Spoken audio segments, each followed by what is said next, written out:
సాయంకాల నమస్కారాలు తెలియజేస్తూ పెద్దలు చెప్పినట్టు అసలు ఎన్నికలే జరగాల్సిన పరిస్థితి వచ్చిందనేది ప్రతి ఒక్కరూ చెప్తూ పోతున్నాం మనం.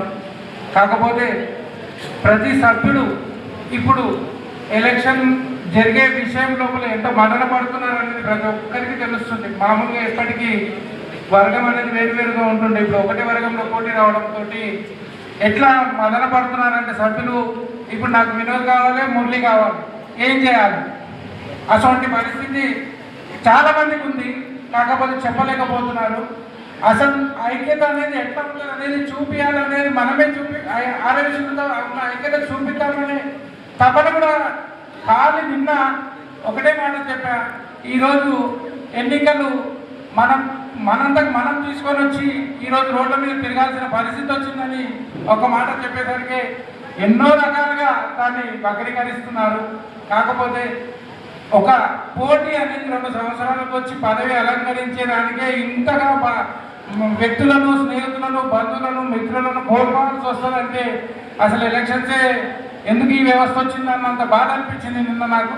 అయితే ప్రతి ఒక్కరు కూడా మన కోటమురళి ఎంత సర్వీస్ వర్కర్ అనేది 2 సంవత్సరాలు నాకు కార్యదర్శిగా చేసినప్పుడు ప్రతి ఒక్క సభ్యునికి కూడా సంఘం లోపల దాదాపు 50% మంది ప్రతి కార్యక్రమానికి రాకుండా కూడా వచ్చే విధంగా సంఘం అంటే ఏంటి, సంఘం అంతా కలిసి అందరం ఒక సమూహంగా ఉండాల్సిన కార్యక్రమాలు ఉంటాయి. ప్రతి కార్యక్రమం ఇంత మంచిగా ఉంటుందా అని తెలియజేసే విధంగా పనులు చేసి అందరి మన్నలను పొంది ఈరోజు సంఘాన్ని ఒక రకంగా తీర్చిదిద్దడం అనే సంతోషం కన్నా ఈ ఎలక్షన్ను మనలో మనమే కొట్లాడుకునే పరిస్థితి తీసుకొచ్చే వరకు తీసుకొచ్చారు కదా అనే బాధ ఎక్కువ ఉందని సభాముఖంగా బాధపడుతూ చెప్తున్నాను. దయచేసి ఏమైనా తప్పుగా మాట్లాడితే కూడా మన్నించాలి. ఎందుకంటే వివరంగా చెప్పాలంటే ఇద్దరు క్లాస్మేట్స్ ఆలంపల్లి సిద్ధన్న సార్ కుమారుడు శ్రీనివాస్ గారు, కోటమురళి గారు. పెద్దలు పోయినసారి నిలబడ్డప్పుడు వాళ్ళు క్లియర్గా చెప్పారు, మీరిద్దరి నిర్ణయం తీసుకోమని. వారు గంట చర్చించుకున్న తర్వాత ఆలంపల్లి శ్రీనివాస్ గారు సొంతంగా మురళి గారికి అప్పచెప్పారు. సరే అని చెప్పి వచ్చిన తర్వాత పెద్ద మనుషులు ఎవరికో ఒకరికి అభిప్రాయం చెప్పడంలో తప్పుడు సమాచారం పోతుందనే ఉద్దేశంతో డ్రా తీశారని బాలకృష్ణ గారు పెద్దలు చెప్పారు. అప్పటికి కూడా మా గంజిలో జరిగిన విధానంగా ఒకరు ప్రెసిడెంట్, ఒకరు సెక్రటరీ కలిసినట్టుంటుంది టీం అంతా అని చెప్తే కూడా వినకుండా ఎవరి ప్యానల్ విజన్ ఎవరికి వాళ్ళకే ఉంటుందని చెప్పి పోరాటంతో మొత్తం ప్యానల్ వాళ్ళకే. సంఘ చరిత్రలో ఒక ప్యానల్ గురించి ఇంకొక ప్యానల్ విత్డ్రాల్ చేసుకోవడమే మన సంఘ చరిత్రలో ఫస్ట్ టైం. ఎందుకంటే ఎవరన్నా ఆశించి పదవి ఆశించో లేకుంటే ఎగ్జిక్యూటివ్ ఆశించో నామినేషన్ చేస్తే వాళ్ళకి ఇష్టం పడ్డప్ప అని చెప్పి విత్డ్రా చేయించు ఒక ప్యానల్ కోసం ఒక 5 మంది ప్యానల్నే వదులుకున్నది అంత పెద్ద మనుషులతో చేసినా కూడా ఈరోజు మనం ప్రతి దాంట్లో లోపల అసలు ఒక రాజకీయ ఎలక్షన్స్ కంటే ఎక్కువ తిరిగి ఒకరి మీద ఒకరు ఆడిపోసుకోవడం అంటే ఎంత బాధ అనిపిస్తుంది అంటే నిజంగా మాటలు రావట్లేదు. అట్లాంటి జరిగిన ఎన్నికల తర్వాత నా అయిపోయింది ఇంకా అభివృద్ధి చేస్తామంటే అభివృద్ధి చేసి మన ఇంటికి చేసుకుంటున్నామా, సంఘంకు చేస్తున్నామా?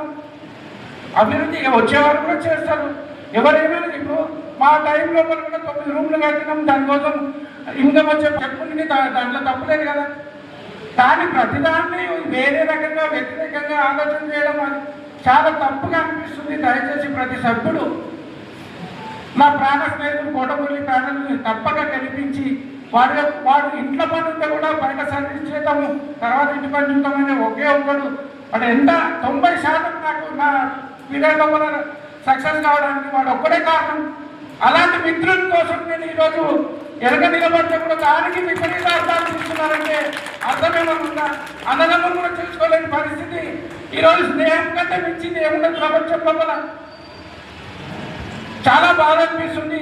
దయచేసి ఎన్నికల వరకు ఉంచుకొని ఎన్నికల తర్వాత ప్రతి ఒక్కరు ఆరోగ్య బంధువులాగా పెరుగుదామని దయచేసి నా మతాన్ని స్వీకరించాలని ఈ అవకాశం ఇచ్చినందుకు మన సంఘ పెద్దలందరికీ పాదాభివందనం చేస్తూ ముగిస్తున్నాను.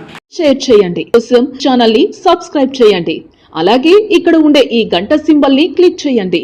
మేము అప్డేట్ చేసే ప్రతి వీడియో నోటిఫికేషన్స్ మీకు వచ్చేస్తాయి.